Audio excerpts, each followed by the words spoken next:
মৃত্যুর আগে দিয়ে আলকামার মুখ দিয়ে কালেমা বেরোয় না। সবাই মিলে আলকামারে বলে, ও আলকামা কালেমা কালেমা পড়ো। আলকামার সামনে সবাই পড়ে লা ইলাহা ইল্লাল্লাহ, কিন্তু আলকামার মুখ দিয়ে বের হয় না।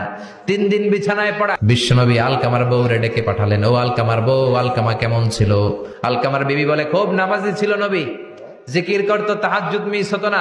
আলকামার মারে ডাকো। বিশ্বনবী আলকামার মারে বললেন, ও আলকামার মা, তোমার বেটা আলকামা কেমন ছিল? আলকামার মা বলে, ভালো ছিল, নামাজ পড়তো নি পড়তো, রোজা রাখতো নি রাখতো, তোমার সাথে কেমন আচরণ করতো। এই কথা জিজ্ঞেস করার পরে আলকামার মা কান্না শুরু করে দিয়েছে। ডেকে বলে, ও নবী, আমার কথা শুনতো না, বউ পাগলা ছিল, নামাজ রোজা ঠিকই ছিল, কিন্তু আমার কথার গুরুত্ব দিত না, অনেক কষ্ট দিছে আমারে, আজ আমার মনে ব্যথা। বিশ্বনবী বলল, তোমার নিজের ছেলে কি আর করবা, মাফ করে দাও। আলকামার মা বলে, না, মাফ করব না। বিশ্বনবী বললেন, লাকড়ি আনো, আগুন জ্বালাও, আলকামারে আমরা আগুনে ফেলবো। হলো, দাও দাও দাও দাও করে আগুন জ্বালানো হলো। সব সাহাবীরা ধরাধরি করে আলকামা